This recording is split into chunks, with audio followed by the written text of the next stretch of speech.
Hello दोस्तों, स्वागत है आपका हमारे यूट्यूब चैनल पर। आज हम आपको डी फार्म सेकेंड ईयर का subject pharmacy law and ethics जिसका चैप्टर नंबर सेकंड पढ़ाएंगे। दोस्तों, अगर आपने चैप्टर नंबर फर्स्ट नहीं देखा है तो आप हमारे चैनल की प्लेलिस्ट में जाइए, वहाँ से चैप्टर नंबर फर्स्ट को पढ़ लीजिए। चैप्टर नंबर फर्स्ट को हमने बहुत अच्छे से समझाया है और अच्छे से बताया भी है। अगर दोस्तों चैप्टर नंबर फर्स्ट नहीं देखा है तो आप पहले चैप्टर नंबर फर्स्ट को जाकर वहाँ से पढ़ लीजिए। अगर मेरी वीडियो अच्छी लगे तो वीडियो को लाइक कर देना और हमारे चैनल को भी सब्सक्राइब कर देना। अगर दोस्तों आपने अभी तक व्हाट्सएप ग्रुप में ऐड नहीं हुए हैं तो व्हाट्सएप ग्रुप की लिंक डिस्क्रिप्शन बॉक्स में दी गई है। अगर आप व्हाट्सएप ग्रुप में ऐड होना चाहते हैं तो दोस्तों व्हाट्सएप ग्रुप में ऐड हो जाइए।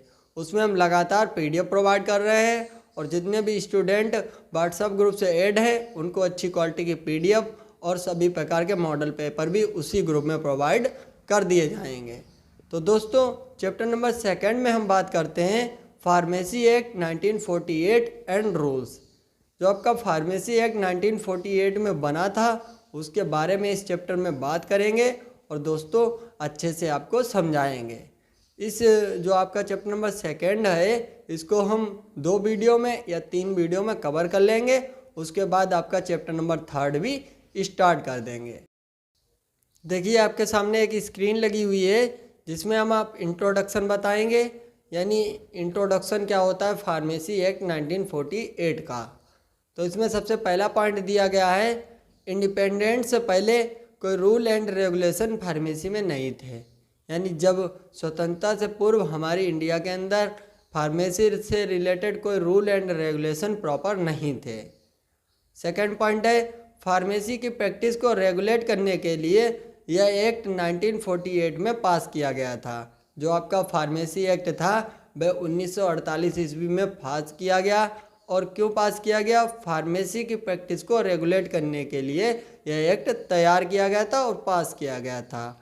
और जो आपका 1948 एक्ट तैयार किया गया तो इसमें दोस्तों 5 चैप्टर्स बनाए गए और 45 सेक्शन तैयार किए गए थे इस एक्ट के अंदर। और आपका एग्जैक्ट डेट पर यह पास हुआ था, यानी 4 मार्च 1948 ईस्वी को यह एक्ट पास हो गया था। और इस एक्ट को एवरी 5 ईयर में, यानी 5 साल में इसको रिफॉर्म्ड कर दिया जाता है। इस एक्ट को अपडेट किया जाता है 5 साल के बाद। तो इतना आप पहले इंट्रो देख ले जो आपका फार्मेसी एक्ट है, यानी क्यों बना था और कब बना था, इसमें कितने सेक्शन थे, कितने चैप्टर थे, इसको हमने कवर किया है। फिर इस एक्ट का ऑब्जेक्ट क्या है, उद्देश्य क्या है, उसको बताएंगे। तो पहला पॉइंट दिया गया है regulating and raising the status of the profession of pharmacy in India. जो इंडिया के अंदर फार्मेसी का प्रोफेशन है उसको रेगुलेट करने के लिए इस एक्ट को तैयार किया गया, उसको ऊपर उठाने के लिए भी इस एक्ट को तैयार किया गया। पॉइंट नंबर सेकंड है फार्मेसी एजुकेशन को यूनिफॉर्म में प्रोवाइड करना, यानी जो फार्मेसी की एजुकेशन है उसको यूनिफॉर्म प्रोवाइड करने के लिए यह एक्ट तैयार किया गया। और फार्मासिस्ट की एक्टिविटीज़ को रेगुलेट करने के लिए भी इस एक्ट को बनाया गया। फिर बात करते हैं नेक्स्ट पॉइंट की, पब्लिक हेल्थ को प्रोटेक्ट करना, ड्रग एब्यूज़ को कम करना, यानी ड्रग का जो मिसयूज़ हो रहा है उसको कम करने के लिए इस एक्ट को तैयार किया गया। और जो पब्लिक की हेल्थ है उसको प्रोटेक्ट करने के लिए भी इस एक्ट को तैयार किया गया। तो दोस्तों आपने थोड़ा सा इंट्रो पढ़ा, उसके बाद आपने ऑब्जेक्ट पढ़ा। अब आपके सिलेबस में एक टॉपिक है, आपको डेफिनेशन भी पढ़नी है, यानी जो आपका फार्मेसी एक्ट है इससे रिलेटेड जो भी आपकी डेफिनेशन बनती हैं उसको आप पहले पढ़ लीजिए। तो पहली डेफिनेशन है सेंट्रल काउंसिल, यानी सेंट्रल काउंसिल क्या होता है? सेंट्रल काउंसिल होता है, इसका मीन्स होता है PCI, pharmacy council of India को ही सेंट्रल काउंसिल कहा जाता है। PCI का गठन फार्मेसी एक्ट 1948 के सेक्शन 3 के अनुसार हुई थी। जो आपका फार्मेसी एक्ट है इसमें हमने आपको बताए हैं कि 45 सेक्शन थे, तो उसमें से आपके थर्ड जो सेक्शन है, तीसरा वाला जो सेक्शन है उसके अनुसार PCI का गठन किया गया था। और आपकी दूसरी डेफिनेशन है स्टेट काउंसिल, यानी इसका मीनिंग्स होता है स्टेट फार्मेसी काउंसिल, जो आपके स्टेट के अंदर फार्मेसी काउंसिल होती है तो वह आपकी स्टेट काउंसिल होती है। इसका गठन सेक्शन 19 यानी 19 के द्वारा किया गया था। जो आपका सेक्शन 19 है फार्मेसी एक्ट 1948 का, उसके द्वारा स्टेट काउंसिल का गठन किया गया। और थर्ड वाला पॉइंट आपका आता है डेफिनेशन में, रजिस्टर्ड फार्मासिस्ट। यानी रजिस्टर्ड फार्मासिस्ट क्या होता है, इसकी डेफिनेशन आपको बताते हैं। रजिस्टर्ड फार्मासिस्ट वह पर्सन होता है जिसका नाम स्टेट के फार्मासिस्ट रजिस्टर पर नोट हो चुका हो और वह पर्सन प्रेजेंट टाइम में फार्मेसी की प्रैक्टिस कर रहा हो। जो आपका स्टेट होता है उसमें एक रजिस्टर होता है यानी फार्मासिस्ट रजिस्टर, उसमें उस पर्सन का नाम नोट हो चुका हो, उसको रजिस्ट्रेशन मिल चुका हो, तो उस पर्सन को हम कहते हैं रजिस्टर्ड फार्मासिस्ट।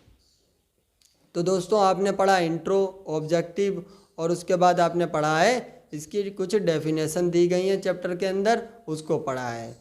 फिर आपका मोस्ट इम्पॉर्टेंट टॉपिक अब बताते हैं, pharmacy council of India PCI के बारे में बात करेंगे। पीसीआई के क्या फंक्शन होते हैं उसके बारे में बात करेंगे।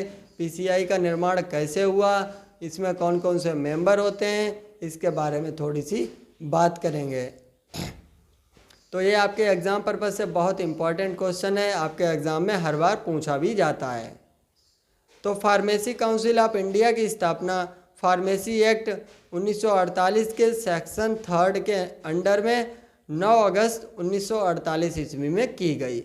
जो आपकी पीसीआई है उसका गठन फार्मेसी एक्ट 1948 के अनुसार यानी उसके सेक्शन 3 के द्वारा यानी 9 अगस्त 1948 में की गई थी पीसीआई की स्थापना। और इसमें कुछ प्रोविज़न थे, यानी जो पीसीआई तैयार की गई इसने कुछ अपने प्रोविज़न्स दिए।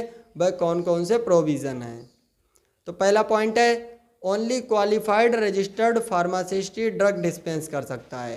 पीसीआई ने बताया कि जो क्वालिफाइड रजिस्टर्ड फार्मासिस्ट हैं ओनली वही लोग ड्रग को डिस्पेंस कर सकते हैं और एक रजिस्ट्रेशन सर्टिफिकेट से ओनली एक ही ड्रग स्टोर खोला जाएगा। जैसे बहुत से क्षेत्र ऐसे होते हैं जिसमें एक मेडिकल स्टोर यानी जो आपका एक लाइसेंस होता है उससे एक थोड़ी ना, उससे दो दो तीन तीन मेडिकल स्टोर ओपन किए गए। तो पीसीआई ने बताया कि जब एक रजिस्ट्रेशन है यानी एक लाइसेंस है तो उससे आप एक ही मेडिकल स्टोर खोलेंगे, ना कि आप 2 मेडिकल स्टोर खोलेंगे। फिर नेक्स्ट पॉइंट में इसने बताया कि रजिस्ट्रेशन नंबर के साथ उसका ड्रेस कोड होना चाहिए। जो फार्मासिस्ट जो होता है वह मेडिकल जो चलाता है उसके पास रजिस्ट्रेशन नंबर के साथ साथ ड्रेस कोड यानी एप्रन भी होना चाहिए। और पेशेंट के प्रिस्क्रिप्शन का रिकॉर्ड फार्मासिस्ट को 5 साल तक स्टोर करके रखना है, अपना नोट करके रखना है फार्मासिस्ट को। अगर कोई पेशेंट आता है, अगर उसको कोई बीमारी है तो उसका जो रिकॉर्ड होता है वह पेशेंट का रिकॉर्ड 5 साल तक उसके पास होना चाहिए फार्मासिस्ट के पास। तो इतने पॉइंट्स जो पीसीआई होती है उसने दिए थे और उसने बताया था। फिर बात करते हैं कि पीसीआई का गठन कैसे होता है, यानी इसमें कौन कौन से मेंबर होते हैं पीसीआई में। तो it consist of 3 different type of member. इसमें 3 टाइप के मेंबर होते हैं। पहला होता है इलेक्टेड मेंबर, दूसरा होता है नॉमिनेटेड मेंबर और तीसरे जो होते हैं वे होते हैं आपके एक्स ऑफिशियो मेंबर। तो पहले मेंबर के बारे में बात करते हैं, इलेक्टेड मेंबर कितने होते हैं और कौन कौन से होते हैं। तो इसमें 6 मेंबर होते हैं इलेक्टेड, जिसमें से एक मेंबर टीचर होना चाहिए, जैसे फार्मास्यूटिकल केमिस्ट्री, फार्माकोलॉजी का या फार्माकोग्नोसी का वह टीचर होना चाहिए और इंडियन यूनिवर्सिटी का टीचर होना चाहिए। और उसके बाद नेक्स्ट पॉइंट है एक member medical council of India से इलेक्टेड होना चाहिए। जो मेडिकल काउंसिल ऑफ इंडिया होती है उससे वह इलेक्टेड होना चाहिए एक मेंबर, और एक मेंबर फार्मासिस्ट होना चाहिए। तो आपके जो इलेक्टेड मेंबर 6 होते हैं उनमें से 3 मेंबर हमने आपको बताए हैं इस प्रकार के होने चाहिए। फिर आता है नॉमिनेटेड मेंबर। नॉमिनेटेड मेंबर कितने होते हैं, यह भी 6 होते हैं और जिसमें से 4 पर्सन के पास फार्मेसी की डिग्री या डिप्लोमा होना अनिवार्य होता है। जो 6 मेंबर होते हैं उसमें से 4 के पास फार्मेसी की या तो डिग्री होनी चाहिए या तो डिप्लोमा होना चाहिए। और एक रजिस्टर्ड फार्मासिस्ट केंद्र शासित प्रदेश से होना चाहिए। जो केंद्र शासित प्रदेश होते हैं उनसे एक रजिस्टर्ड फार्मासिस्ट यानी चूज़ किया जाना चाहिए, उसको रखना चाहिए। फिर बात करते हैं ex officio member. Ex officio member क्या होते हैं दोस्तों? अगर कोई पर्सन है वह जॉब करता है, बहुत बड़े पद पर जॉब कर रहा होता है, उसके बाद जब वह रिटायर्ड हो जाता है तो उसको कहते हैं एक्स ऑफिसियो। तो उनमें से आपको मेंबर सिलेक्ट करने हैं। कौन कौन से मेंबर सिलेक्ट करने हैं? The director general of health service, और दूसरा मेंबर होता है the director of central drug laboratory, और थर्ड मेंबर जो होता है वह होता है the drug controller of India, यानी इंडिया का ड्रग कंट्रोलर जो होता है वह इसका मेंबर होना चाहिए। फिर दोस्तों बात करते हैं फंक्शन ऑफ पीसीआई, यानी पीसीआई के क्या क्या फंक्शन होते हैं उसके बारे में बताएंगे, और आपका ये वाला जो पीसीआई वाला टॉपिक है पूरा कंप्लीट हो जाएगा, अच्छे से आप इसको समझ लेंगे। तो पहला पॉइंट है फार्मासिस्ट बनने के लिए मिनिमम क्वालिफिकेशन को स्पेसिफाई कर दिया। जो पीसीआई थी और जो इस टाइम प्रेजेंट है इसने फार्मासिस्ट बनने के लिए मिनिमम क्वालिफिकेशन को स्पेसिफाई कर दिया, यानी निश्चित कर दिया।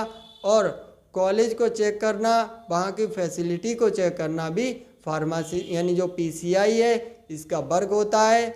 और फार्मासिस्ट की इंफॉर्मेशन को रजिस्टर करके रखना इसका पीसीआई का वर्क होता है।